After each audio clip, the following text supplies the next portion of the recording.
Hospital security handcuffed a suspended patient care tech for a theft he didn't commit, even as he brought a chaotic disaster response under control. Then 6 injured children were rushed through the ambulance doors, and the entire turned toward the man in cuffs. At 56, Daniel Mercer had learned how to become invisible. He wore navy blue scrubs with no name embroidered over the heart, only a plastic badge that read, Daniel Mercer, Patient Care Technician. Most people at St. Catherine's Medical Center never looked past the second line. To the surgeons, he was the man who wheeled patients downstairs for imaging. To the residents, he changed linens, emptied drainage bags, and found extra blankets when the night shift ran short. To hospital administrators, he was an hourly employee with no college degree listed in his personnel file. And to Dr. Preston Vale, Chief of Emergency Medicine, Daniel Mercer was little more than an orderly who needed to remember his place. Mercer. Daniel stopped outside Trauma Room 3. It was 6:18 on a cold February morning in western Pennsylvania. Freezing rain tapped against the ambulance bay windows, glazing the roads around the old steel town of Bellwether. The emergency department. If you enjoy stories of courage, justice, and redemption, subscribe to The Wrong Man, Axar. Then drop a comment and tell us where you're watching from. We'd love to welcome you. The apartment smelled of disinfectant, burned coffee, and the stale fatigue of a shift that had run too long. Dr. Vale stood beneath the fluorescent lights in an immaculate white coat. At 44, he had the polished confidence of a man who had never entered a room without expecting it to rearrange itself around him. 2 residents stood beside him. So did a young nurse named Chloe Ramirez. On the stretcher between them lay Earl Whitaker, a 72-year-old retired machinist who had come in complaining of chest pressure, nausea, and pain between his shoulder blades. Daniel had been transporting Earl to radiology when the old man's condition changed. He became pale and confused, Daniel said. Pressure dropped to 86/50. Pulse is weaker on the left, doctor. Vale glanced at the monitor. He has a history of panic attacks. He also has unequal radial pulses. One of the residents looked up. Vale did not. I ordered a chest x-ray. Daniel kept his voice level. He needs a physician reassessment before transport. The room went still. Vale finally looked at him. There were dozens of ways powerful men reminded others of the distance between them. Some shouted. Some threatened. Vale preferred the quieter method. He smiled as if the person opposing him had just exposed himself as a fool. Master Mercer, are you familiar with the term scope of practice? Yes, doctor. Then practice yours. Chloe shifted uneasily. She had checked Earl's pressure herself. She knew Daniel was right to be concerned, but challenging the department chief in front of 2 residents was professional suicide. Daniel looked at Earl. The old man's skin had turned gray. Sir, Daniel said, leaning closer, is the pain moving? Earl's lips barely moved. Feels like it's tearing. Daniel's eyes hardened. Tearing pain, he told Vale. Sudden onset, hypotension, pulse deficit, possible aortic dissection. Vale's smile disappeared. Did you attend medical school while the rest of us were sleeping? No. Then take him to X-ray. Daniel did not move. Vale stepped closer. That was not a suggestion. For 3 long seconds, Daniel held his gaze. Then Chloe spoke. I can page cardiothoracic. Vale turned on her. You can follow my orders, Nurse Ramirez. Daniel reached down and locked the stretcher wheels. I won't transport an unstable patient away from resuscitation capability. One of the residents stared at him. Vale's face flushed. You are refusing a direct instruction? I'm refusing an unsafe transport. It was the most Daniel had said in one stretch all morning. Vale pulled out his phone and called the nursing supervisor. Earl Whitaker seized 30 seconds later. The room exploded into motion. Daniel was already lowering the head of the stretcher. Chloe called for the crash cart. A resident reached for the defibrillator pads, but Daniel caught his wrist. No shock! He has a pulse! Get away from the patient! Vale snapped. Daniel stepped back. The team stabilized Earl long enough for emergency imaging. The scan showed a type, a aortic dissection, a lethal tear in the wall of the body's largest artery. Earl was in an operating room within 22 minutes. Before noon, the cardiothoracic surgeon told Earl's family that the delay had nearly killed him. He also told them the patient care technician who refused to take Earl to radiology had probably saved his life. Doctor. Vale never mentioned that part. Instead, he filed an insubordination report against Daniel. It was the third complaint in 6 months. By lunchtime, Daniel was sitting in a windowless office across from Human Resources Director Melissa Shaw, listening to her explain that expertise did not excuse a failure to respect hierarchy. "I didn't claim expertise," Daniel said. "You made a diagnosis in front of physicians. I reported symptoms. You challenged the department chief. I challenged an unsafe order." Melissa folded her hands over a yellow legal pad. "Daniel, I'm trying to help you." He had heard that sentence before, usually from people preparing to do the opposite. She studied him. Close-cropped gray hair, weathered face, broad hands marked by old scars. He was fit for a man his age, but he moved with a slight stiffness in his left leg, especially when the weather turned cold. His employee file said he had served in the Army. It did not say where. It did not say in what capacity. The education section listed a high school diploma, several expired emergency medical certifications, and an associate degree he had never completed. "You are good with patients," Melissa continued. "Everyone agrees on that. But St. Catherine's is a highly regulated medical environment. We can't have support personnel substituting their judgment for licensed providers." Daniel looked at the framed slogan behind her desk. "Every voice protects a patient." "Is that policy?" he asked. "Or decoration?" Melissa's expression tightened. He received a written warning and was reassigned from the emergency department to the 6th floor medical surgical unit. Doctor. Vale considered the matter settled. Daniel returned to work. That was what he always did. Most of the nurses on 6 North liked him within a week. He never complained about the worst jobs. He could calm confused patients without restraining them, lift men twice his size without hurting them, and detect trouble before the monitors did. He knew when a patient was masking pain. He knew when a family member was about to become violent. He knew how to speak to frightened children without lying to them. He also knew how to sit in silence beside a dying veteran at 3 a.m. The staff assumed he had worked on an ambulance. Daniel let them assume. Only one person at St. Catherine's knew more. Walter Bishop was a 68-year-old respiratory therapist with a white beard, a bad right shoulder, and 30 years in the Pennsylvania Army National Guard. He had recognized the faded tattoo inside Daniel's forearm on his first day, not the unit insignia, the smaller mark beneath it. Walter had asked about it once. Daniel had answered with a look that ended the conversation. After that, Walter never asked again. But sometimes, during quiet hours in the cafeteria, he called Daniel Doc, never where anyone else could hear. 3 weeks after the Earl Whitaker incident, Daniel found a paper cup of coffee waiting beside him at 2 a.m. Walter sat across the table. "You planning to keep taking it?" he asked. Daniel peeled the lid from the cup. "Taking what?" "You know what? Vale's not the first officer I've met who confused rank with ability. He's not an officer." "No," Daniel said. "He isn't." Walter rubbed his shoulder. "Earl Whitaker's daughter filed a complaint. Vale's trying to make sure the record shows he identified the dissection." Daniel took a sip. "You could correct the record. Earl lived. That's the part that matters. That attitude is why men like Vale keep winning." Daniel stared into the coffee.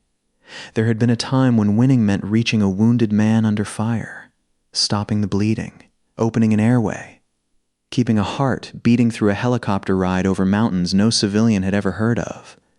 Civilian victory was different. It came with meetings, signatures, lawyers, and people who used words like optics. "I didn't come here to fight," Daniel said. Walter watched him carefully. "Why did you come here?" Daniel's eyes shifted toward the black cafeteria windows. "My wife spent her last 11 days in this hospital." Walter said nothing. "Pancreatic cancer," Daniel continued. By the time they found it, there wasn't much to do. A patient care tech named Missers, Green, treated Rebecca like she was the only person on the floor, washed her hair, found a recliner so I could sleep beside her, kept the room quiet when family came. He swallowed once. The doctors couldn't save Rebecca, Missers. Green made sure she died with dignity. And you decided to do the same for somebody else. Daniel replaced the lid on the coffee. Something like that. Walter leaned back. You were more than a combat medic. Daniel's face gave nothing away.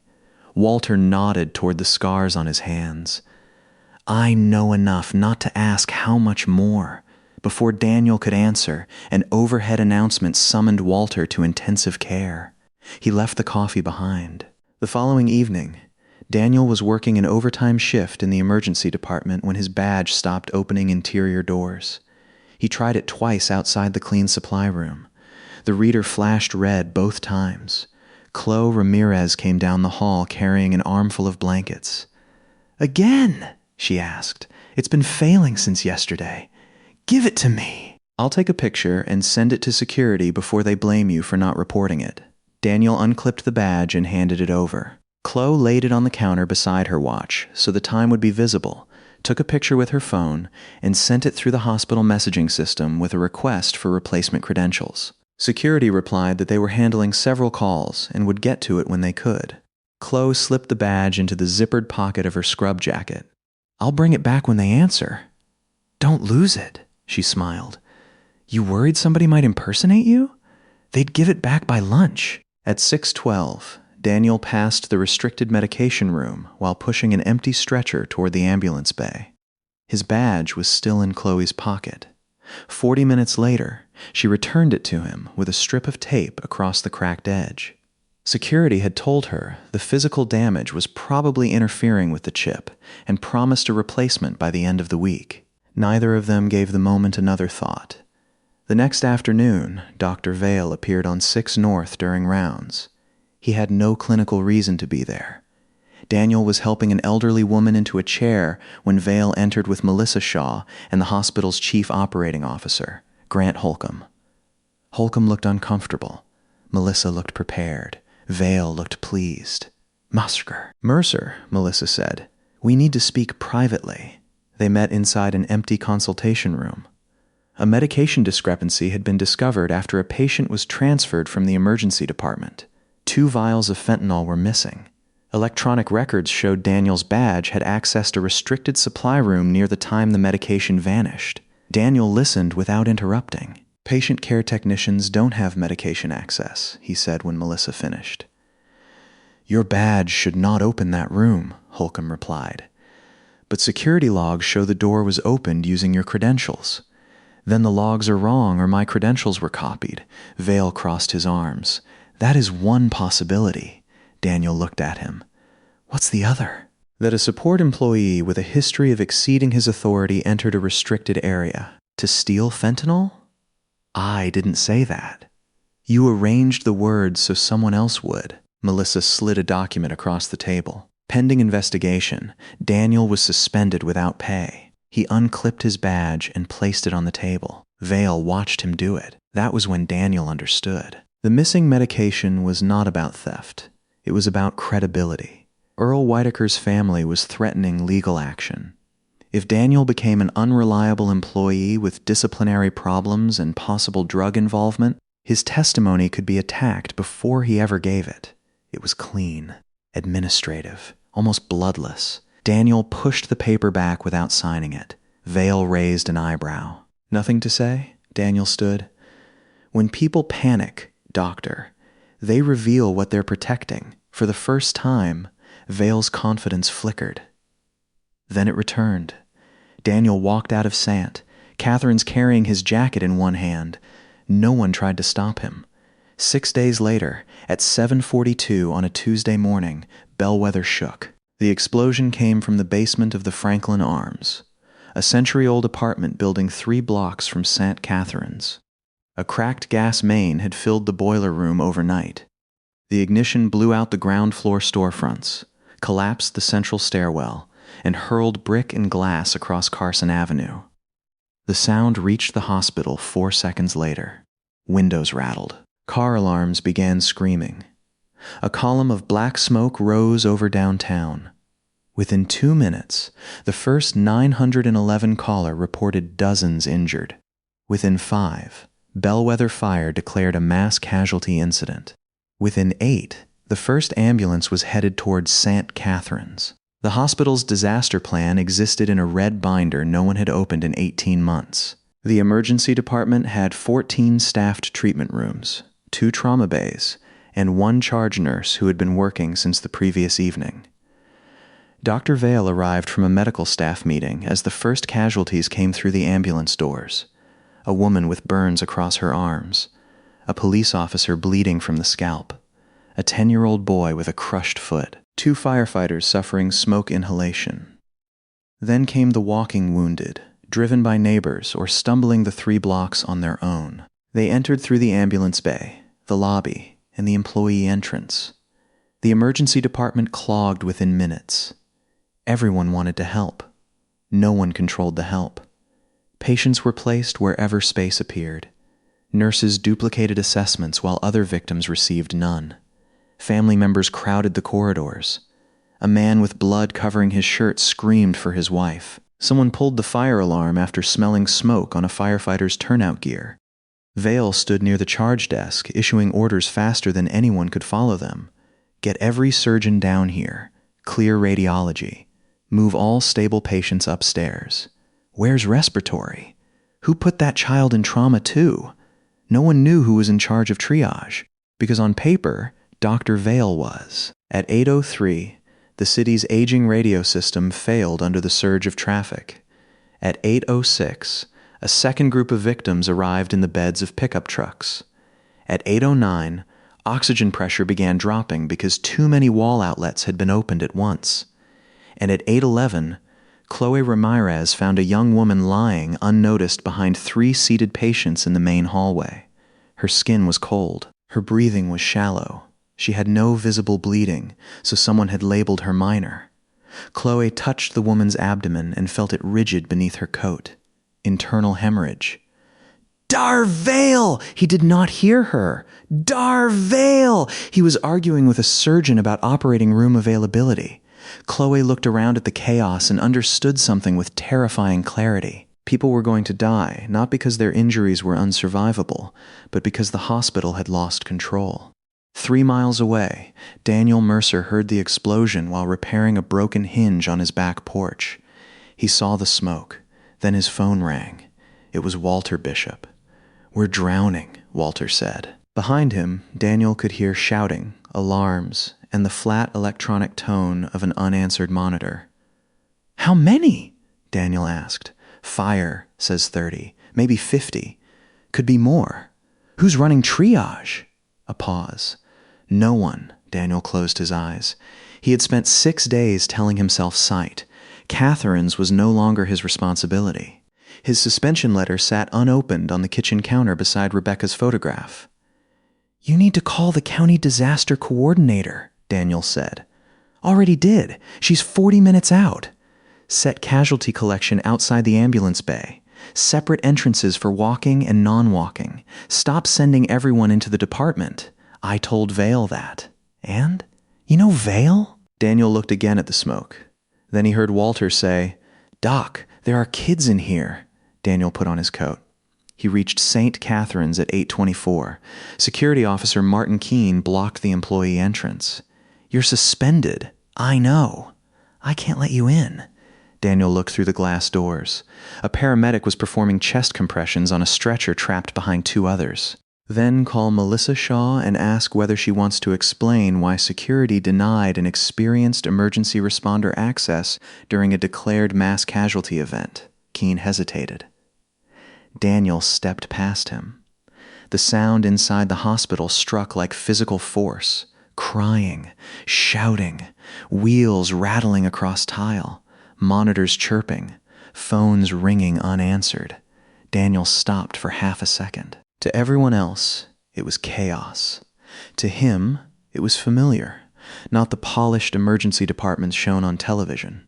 Something older, dustier, a school courtyard in Mosul, a mud-walled compound in Kandahar, a ruined clinic outside Raqqa with 12 casualties and 1 working oxygen cylinder. He took off his coat. Then he walked into the storm. Walter spotted him first. His shoulders dropped with relief. Dr. Vale did not share it. "What is he doing here?" Daniel ignored the question. "How many confirmed casualties?" Vale stared at him. "You are not employed here right now. How many? This is my department." And people are dying in its hallways. Vale stepped into Daniel's path. "Security!" Daniel's voice did not rise. "Your triage point is inside the treatment area. That means you don't know who has been assessed, who is waiting, or who is deteriorating. You've mixed contaminated victims with clean patients. You have ambulances blocked 6 deep and no open route to Trauma 1. Your oxygen pressure is falling because no one assigned a resource officer. Everyone within hearing distance had gone quiet." Vale's face burned. "You have no authority here." A voice came from behind them. "I'm giving him mine." Chief Nursing Officer Evelyn Carter stood near the ambulance doors, wearing business clothes beneath a yellow disaster vest. She had run from an administrative meeting and was still catching her breath. Vale turned. "You can't be serious." "I have 47 reported casualties, an emergency department beyond capacity, and a disaster coordinator stuck behind a bridge closure." She looked at Daniel. "Can you establish triage?" "Yes." "Do it." Vale moved toward her. "Evelyn, he's a patient care tech under investigation for narcotics theft." Daniel's expression changed, not with fear, with certainty. "We can discuss your investigation after we stop losing patients." He turned to Chloe. "Do you have colored disaster tags?" "In the supply cabinet." "Bring all of them. Grab 2 markers and trauma shears." He pointed to Walter. "Respiratory resources. Count every portable oxygen cylinder in the hospital. Close non-essential wall outlets. Find out how many ventilators are available, including transport units." Walter was already moving. Daniel addressed the charge nurse. "I need 4 zones. Red in Trauma 1 and the adjoining hall. Yellow in Fast Track. Green in the outpatient waiting room. Black in Conference B, away from public traffic. Assign 1 recorder to every zone. Nobody moves without a tag." The charge nurse blinked. "Black? Expectant or deceased?" The words landed hard. Daniel did not soften them. In a mass casualty event, confusion kills the salvageable.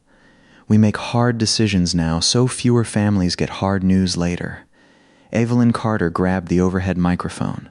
Daniel stopped her. "No general request for medical staff. We need specific teams. 1 surgeon, 1 emergency physician, 2 nurses, 1 tech per red zone team. Everyone else reports to labor pool for assignment. Unassigned helpers create traffic." Evelyn studied him for a moment. Then she made the announcement exactly as he dictated it. Outside the ambulance bay, freezing rain had begun to fall. Daniel set the triage line beneath a concrete overhang. Chloe stood beside him with tags looped around her wrist. The first incoming patient was a middle-aged man with blood across his face. He was shouting and trying to climb off the stretcher. "Green," Daniel said after a rapid assessment. The paramedic objected. "He looks terrible. Scalp wound. Airway clear. Breathing adequate. Radial pulse strong. Follows commands. Green." The next victim was quiet, conscious, and almost clean. A teenage girl. She had been standing near a wall when it collapsed. Daniel saw the slight asymmetry of her chest and the fear in her eyes. Red. Possible tension pneumothorax. She was in trauma 1 less than a minute later.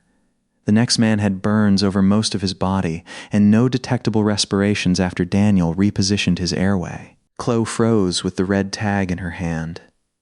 Daniel took a black tag instead. "He's still warm," she whispered. "I know. We can try to intubate. We have 3 patients behind him who need that airway team and can survive." Her eyes filled. Daniel held her gaze. "Triage is not about who deserves care. Everyone deserves care. It's about doing the greatest good with what we have." She nodded once. Then they moved to the next patient. In 20 minutes, The hallways began to clear. In 30, ambulances could move again. Daniel seemed to know what each department needed before anyone asked. He converted the same-day surgery recovery area into overflow critical care. He sent ambulatory patients to the outpatient clinic, where volunteers recorded names and called families. He ordered blankets placed over the interior windows near the black zone so arriving children would not see the dead. When blood supplies ran low, he called the regional blood center directly and arranged an escorted delivery through county emergency management. When electronic charting slowed under demand, he switched teams to paper disaster tags and runners. When a frantic father tried to force his way into the red zone to find his daughter, Daniel did not summon police. He placed both hands on the man's shoulders, looked him in the eyes, and said, "Tell me her name. I will find her. But if you enter that room, you will take a nurse away from somebody's child." The father stopped fighting. Daniel found the girl 12 minutes later. She was alive. By 9:09, the department had accounted for 53 casualties. Ambulances could move again. Oxygen pressure was stabilizing. The screaming had not stopped, but underneath it there was order. Daniel stood at the main triage board, updating red zone capacity, when Dr. Vale returned with 2 security officers. A Pennsylvania state trooper followed them through the ambulance entrance, rain shining on his campaign hat and shoulders. He had arrived to assist with crowd control. Vale pointed at Daniel. "That's the suspect." The room seemed to contract around the words. Daniel looked up from the board. Vale held a copy of the suspension notice in one hand. "This man is under investigation for the theft of controlled narcotics," he told the trooper. He unlawfully entered the hospital after being suspended and has been touching patients, handling supplies, and directing medical care without credentials. Evelyn Carter stepped forward. "I authorized him under emergency protocol." "You do not have authority to override a criminal investigation," Vale said. "There has been no criminal finding. There are badge records, missing fentanyl, and a suspect interfering with evidence." Vale turned so everyone nearby could hear him. "Any patient Mercer touches could become part of a criminal case. Every chart he alters, every medication he handles, every decision he makes exposes this hospital and contaminates evidence." The accusation spread through the department like cold air. Residents stopped moving. A mother holding a bloodied child stared at Daniel. The state trooper looked from Vale to Evelyn. "Has a police report been filed?" "It's being prepared," Vale said. "The controlled substances are missing." His badge opened the room. He was suspended, and now he is trespassing. "We are in the middle of a declared mass casualty incident," Evelyn said. "And that does not make a suspected narcotics thief a physician." Daniel watched Vale carefully. The timing was not accidental. Vale had waited until the response came under control. He had waited until Daniel's hands were no longer on a patient. Then he had chosen a public removal, not merely to stop him, but to destroy him in front of everyone who had started to trust him. Chloe stepped between the trooper and Daniel. "You can't take him now." Vale's voice sharpened. "Nurse Ramirez, stand aside. He's the reason this department is functioning. He is the reason every decision made in the last 40 minutes may be questioned in court." Daniel saw the fear moving through the staff.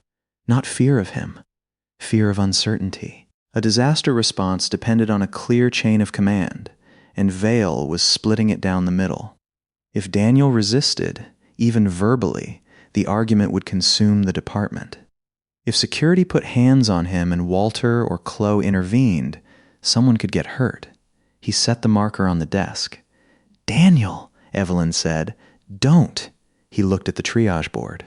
Red has 2 open spaces. Yellow can absorb 6. The next oxygen delivery is coming through the west entrance. Blood products should arrive in 8 minutes. Then he held his hands out to the trooper. Vale blinked, almost disappointed by the lack of a fight. The trooper lowered his voice. "Sir, I can escort you without cuffs if you cooperate." Vale cut in. "He has military training and access to controlled areas." "Restrain him." The trooper's jaw tightened, but with a formal theft allegation and hospital security requesting removal, he reached for the handcuffs. Daniel turned around. The first cuff closed around his right wrist. Chloe looked as if she had been struck. "Keep working," Daniel told her. The second cuff clicked shut. That sound carried farther than it should have. It silenced the residents at the nurse's station. It stopped Walter in the middle of checking an oxygen regulator. It made people who had obeyed Daniel's instructions for 45 minutes look down at the floor. Vale stepped close enough that only Daniel and the trooper should have heard him. "You should have remembered your place." Daniel turned his head. "My place is wherever the wounded are." The ambulance doors burst open. A bellwether fire captain stumbled inside, soaked to the skin. "We've got a school daycare group from the building next door. Van was hit by the collapse. 6 kids coming in now. 2 aren't breathing right. Behind him, the first stretcher appeared. A little girl, perhaps 7, lay beneath an adult-sized oxygen mask. Her face was dust gray. Her chest rose unevenly. The orderly system Daniel had built faltered in an instant. A resident shouted for Trauma 1, not knowing both teams inside were already occupied. A nurse directed the stretcher toward Trauma 2, then remembered a surgical patient was awaiting transport there. Another child came through the doors with blood, soaking a blanket wrapped around his abdomen. Then a third, then a fourth, carried in the arms of a firefighter. The triage lane jammed. "Who's tagging these patients?" someone shouted. "Where's pediatrics? We need a respiratory therapist!" Trauma 1 is full. Vale moved toward the first child and began issuing orders. "Take her to room 7. Get a chest film. Call pediatric surgery. Room 7 was occupied by a man with an unstable pelvic fracture. No one moved." Daniel stood in handcuffs beside the state trooper and watched the structure begin to collapse. The little girl's breathing worsened. Chloe looked at Vale, then at Daniel. She made a decision that could end her career. "Stop!" Her voice cracked across the department. Everyone turned. She pulled out her phone. "Daniel did not steal that fentanyl." Vale's face went still. "This is not the time. This is exactly the time. Nurse Ramirez, return to your assignment." "No." The word came out shaking, but it came out. Vale took one step toward her. "You are refusing a direct order during a disaster. I can have your license reviewed for patient abandonment." Chloe's hand trembled as she held up the phone. "Then review it." She opened the hospital messaging application and turned the screen toward the trooper. "Daniel's badge was cracked that night. He gave it to me so I could report it to security. I photographed it beside my watch before I sent the request." She enlarged the image.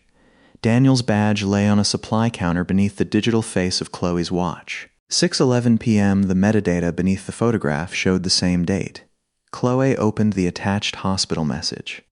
At 6:12, the exact minute the medication room log claimed Daniel's credentials opened the restricted door. His original badge had been in her possession.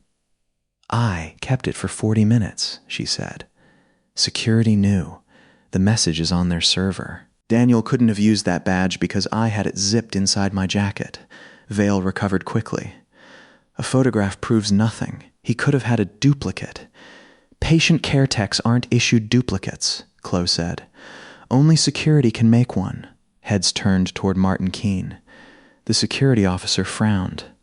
"Temporary duplicates require executive authorization."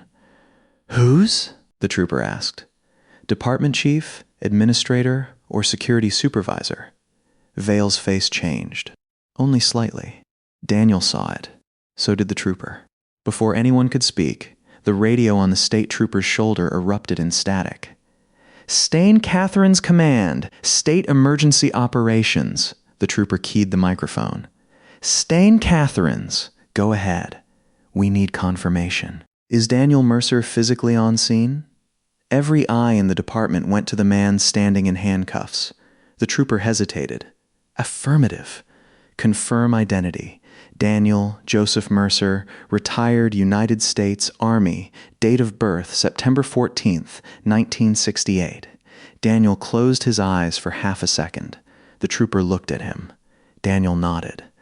"Identity confirmed," the trooper said. The radio crackled again.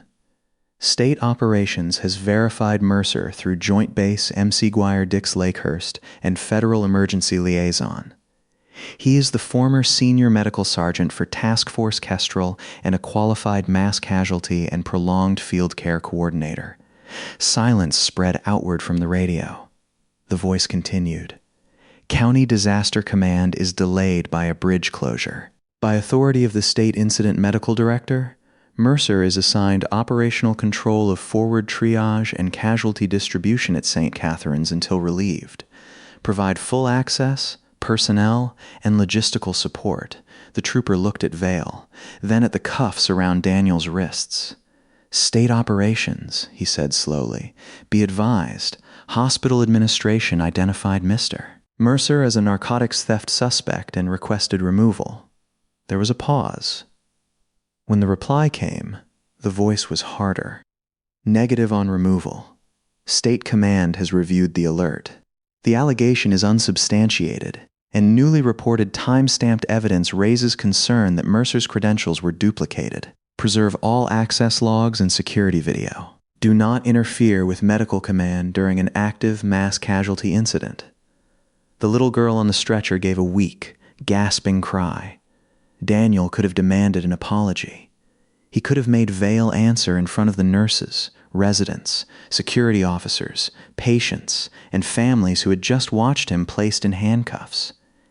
He could have told the trooper to preserve the cuffs as evidence. Instead, he turned his wrists toward him. Please, the trooper unlocked the first cuff. Daniel's eyes were already on the children. The second cuff came free. He stepped away before it stopped swinging. Chloe, with me, she ran beside him. Daniel reached the little girl and placed one hand against the side of her chest. Absent breath sounds on the left, distended neck veins, red tag. Take her to Trauma 2 now, Vale said. Trauma 2 is. Clear it. The two words ended the discussion. Daniel pointed to the boy with the abdominal wound. Red, direct pressure, keep him warm, no oral fluids. Surgical team to the red zone hallway. He checked the child in the firefighter's arms. Breathing adequate. Strong radial pulse. Opens eyes to voice. Yellow for now, but reassess every 5 minutes. A paramedic wheeled in a boy who was not moving. Daniel repositioned the child's airway. The boy took a ragged breath. Red. Within 90 seconds, every child had a tag. Within 3 minutes, the lane was moving again. The state trooper put away his handcuffs and stepped in front of Vale. Doctor, you are not to leave the hospital. Vale stared at him. I'm needed here. Then treat patients. Do not interfere with Mr. Mercer. The trooper turned to Martin Keene. Secure the security office. Nobody accesses badge records or video without state police present. Keene nodded. For the first time since Daniel had known him, Doctor, Preston Vale had nothing to say. By 9:26, the children were in treatment and the department was stable again. The fire department radioed a warning. Search crews had located a pocket of survivors in the Franklin Arms basement. A concrete slab was pinning several victims. Rescue operations could release up to 15 more casualties at once.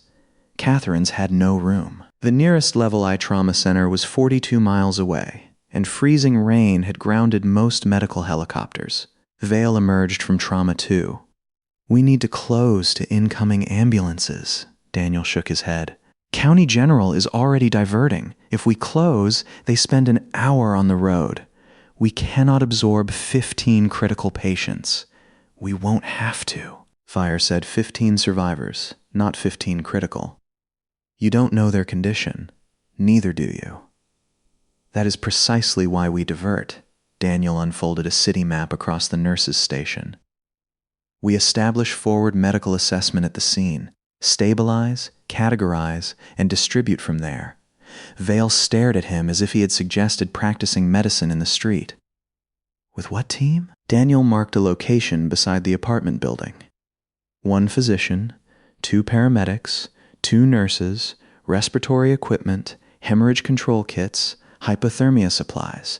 And who leads this field hospital of yours? I will, Vale laughed once, but there was no confidence left in it. "You aren't a physician.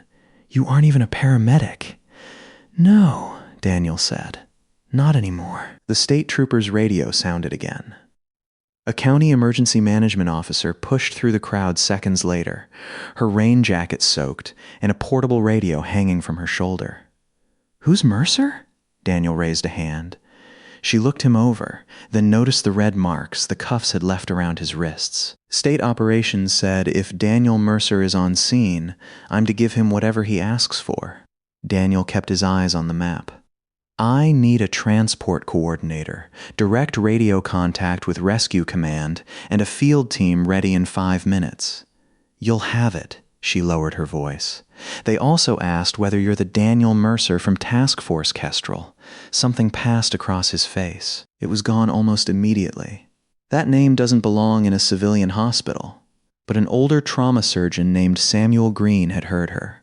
So had Walter. So had Chloe. And so had Dr. Vale. Green took out his phone. Task Force Kestrel produced almost nothing in a public search. A few redacted Defense Department releases. A congressional commendation. A reference in an Army medical journal to a classified special operations rescue in Afghanistan. Then Green found a photograph. It showed a younger Daniel kneeling inside a military transport aircraft. Blood covered his uniform from neck to boots. He was holding pressure on the wounds of 2 men at once, while directing care for several others. The caption identified him as Master Sergeant Daniel Mercer, a Special Forces medical sergeant assigned to a classified Joint Special Operations Unit. Green kept reading. 3 silver stars, a Distinguished Service Cross, a soldier's medal awarded after Daniel entered a burning ammunition depot to rescue 2 Afghan children and an American interpreter. 23 years in Army Special Operations. Advanced training in trauma surgery support, prolonged field care, infectious disease, anesthesia, dentistry, veterinary medicine, and disaster management. The final article described an ambush in Nuristan. Daniel had been the senior surviving operator after an enemy rocket struck the command vehicle.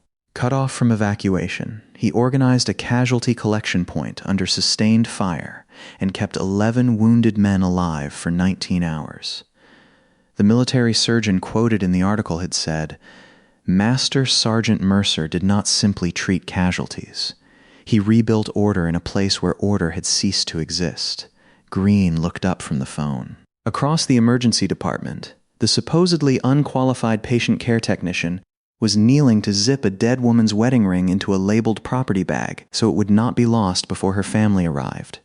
There was no pride in Daniel's face, no satisfaction that people were finally learning who he was, no anger over the handcuffs, only work left to do. The forward team reached Franklin Arms at 9:49. Rain hissed against the smoldering ruins. Firefighters moved through clouds of steam and pulverized concrete. The front of the building had collapsed into the street, exposing bedrooms, kitchens, and pieces of ordinary lives. Daniel set up beneath a transit shelter across the avenue. The first basement survivor emerged with a broken wrist and mild smoke exposure. Yellow. The second had a deep leg wound but intact circulation. Yellow. Then firefighters carried out a little boy who was not breathing. A paramedic began ventilation while Daniel checked the airway. Dust and debris had obstructed it. He cleared the boy's mouth, repositioned his head, and delivered 2 breaths. Nothing. He tried again. The child coughed. A weak cry followed. Every firefighter within earshot seemed to exhale at once. "Red," Daniel said. "Transport now. The final rescue was the worst. A firefighter named Owen Price became trapped when part of the basement ceiling shifted. A steel pipe penetrated his thigh, pinning him beside a ruptured utility line. The gas had been shut off, but the structure remained unstable. Rescue Command wanted everyone back. Daniel studied the building, then asked how long structural engineers believed the pocket would hold. "Could be 20 minutes, the battalion chief said. "Could be 2. What's Price's condition?"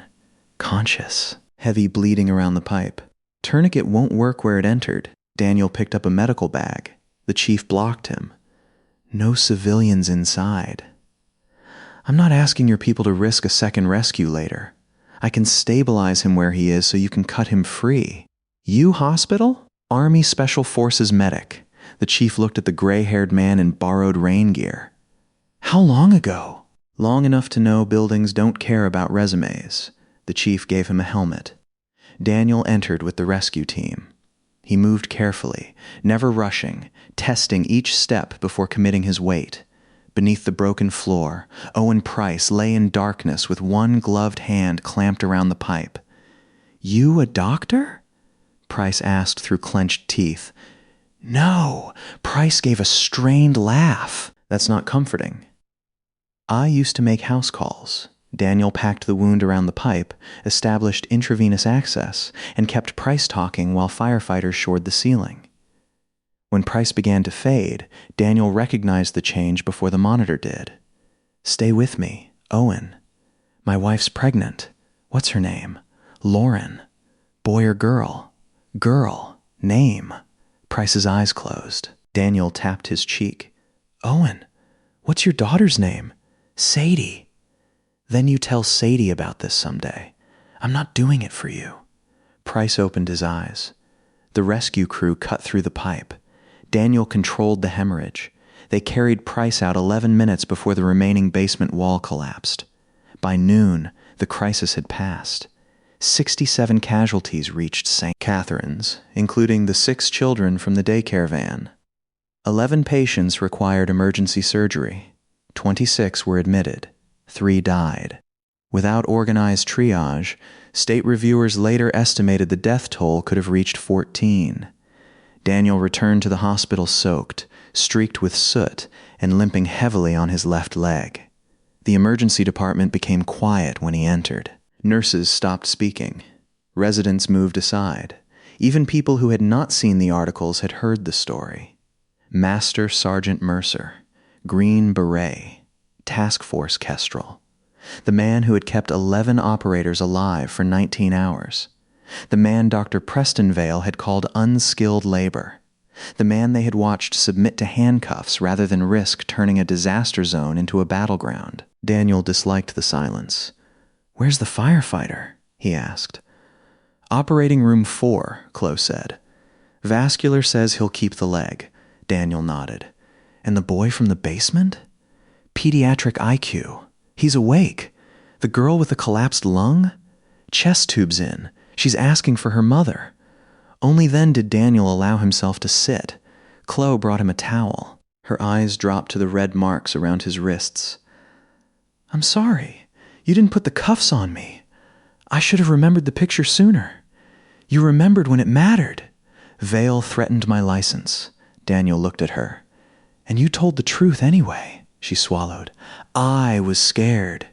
Courage isn't the absence of fear. Chloe waited for him to finish. He did not. She gave a faint smile. That all I get? That's all there is. Across the department, Dr. Vale stood outside Trauma 2. He looked smaller than he had that morning. He approached Daniel slowly. Why didn't you disclose your qualifications? Daniel wiped soot from his hands. My military service was in my application. Not all of this. All of it wasn't relevant to changing beds and taking vital signs. You allowed people to think you were. What? Vale had no safe ending for the sentence. Daniel looked at him with exhausted eyes. Ordinary? Vale lowered his voice. You undermined me today. Today wasn't about you. You took command without medical staff authorization. The chief nursing officer authorized me under the hospital emergency plan. State and county emergency management assumed command when they arrived. Vale glanced around at the watching staff. You made me look incompetent. No, doctor. I gave you a chance to focus on what you do well. That answer wounded Vale more than an insult would have. Daniel stood. And now we discuss the fentanyl. Melissa Shaw and Grant Holcomb were waiting in the conference room. So were 2 hospital attorneys, a state police detective, Evelyn Carter, Samuel Green, the chair of St. Catherine's governing board, and the trooper who had removed Daniel's handcuffs. Chloe's photograph had changed the investigation. The message record confirmed Daniel's original badge had been in her possession when the medication room door was opened. Security's system also showed that someone had created a temporary copy of Daniel's credentials 41 minutes earlier. The authorization carried Dr. Vale's executive code. Security footage was reviewed before the meeting ended. The camera outside the restricted medication room showed Daniel walking past at 6:12 while pushing an empty stretcher. He never touched the door. Another camera showed Dr. Vale's administrative assistant entering the security office 40 minutes earlier. She had used Vale's authorization to request a temporary badge duplicate, claiming Daniel's original was malfunctioning and that the replacement was needed for an urgent access test.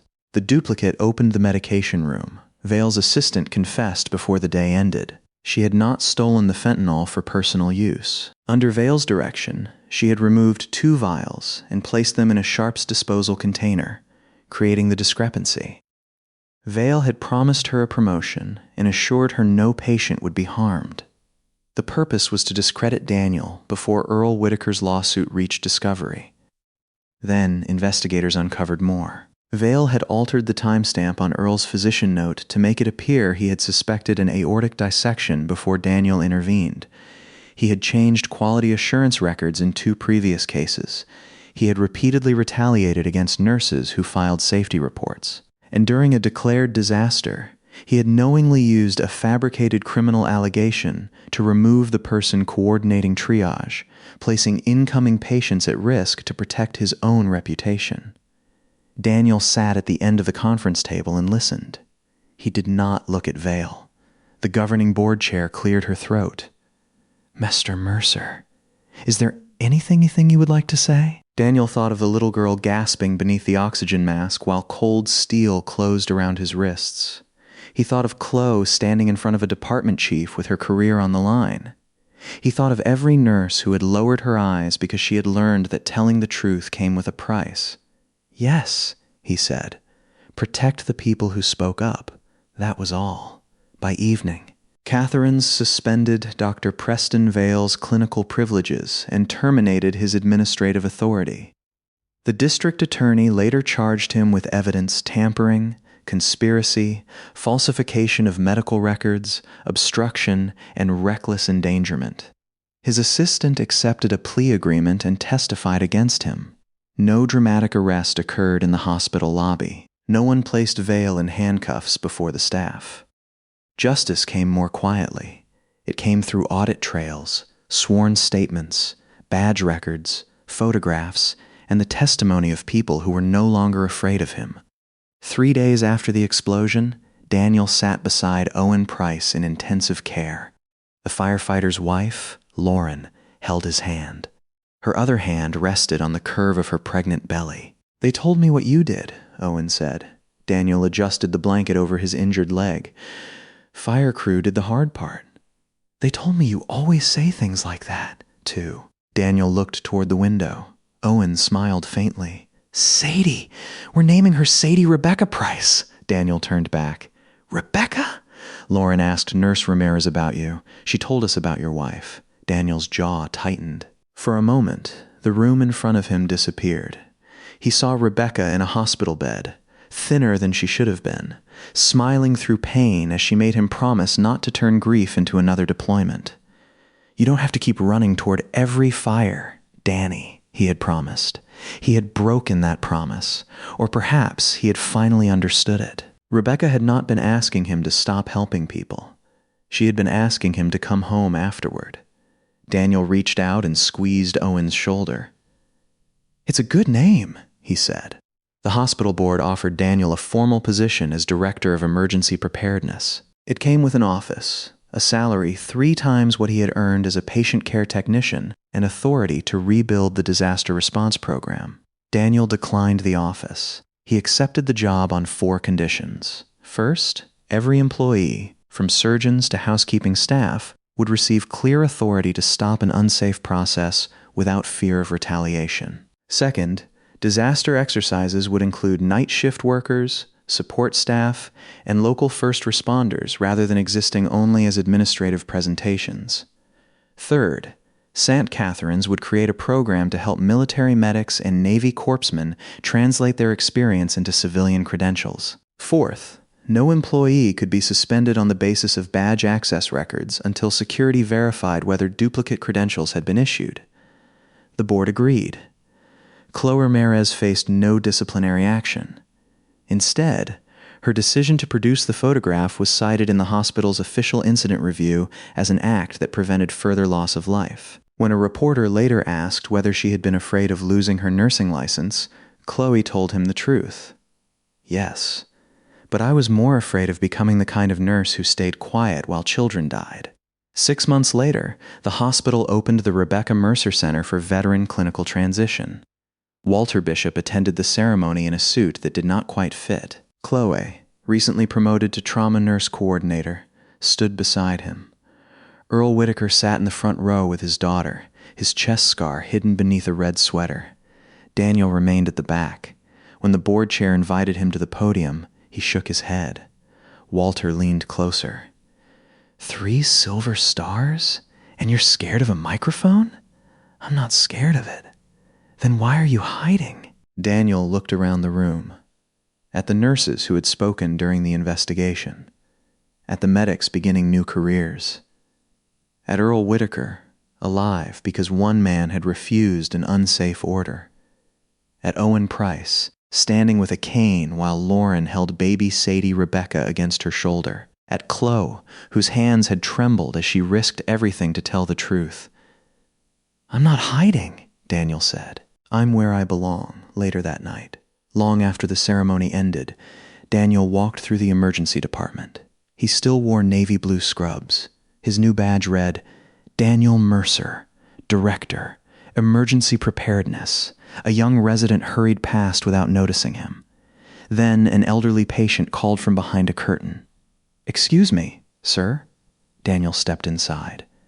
The man looked embarrassed. I hate to bother you. Could I get another blanket? Daniel found one in the warmer, unfolded it, and placed it gently over him. Better? Much. The old man studied Daniel's badge.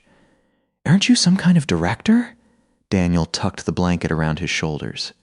Tonight, I'm the man who is close enough to help. Then he switched off the harsh overhead light, left the softer lamp burning, and continued down the hall. He did not need the hospital to know how many lives he had saved. He did not need strangers to salute him. He had spent half his life among men who understood that the strongest person in a crisis was rarely the loudest one in the room. True authority did not come from a title. Honor did not require an audience. And heroes did not become ordinary when they took off the uniform. Sometimes they changed bed linens. Sometimes they carried frightened patients through dark hallways. Sometimes they submitted to humiliation because fighting back would put innocent lives at risk. Sometimes they stood unnoticed at the edge of chaos until the moment everyone else lost their way. Then, without asking for recognition, they stepped forward and showed them the road home.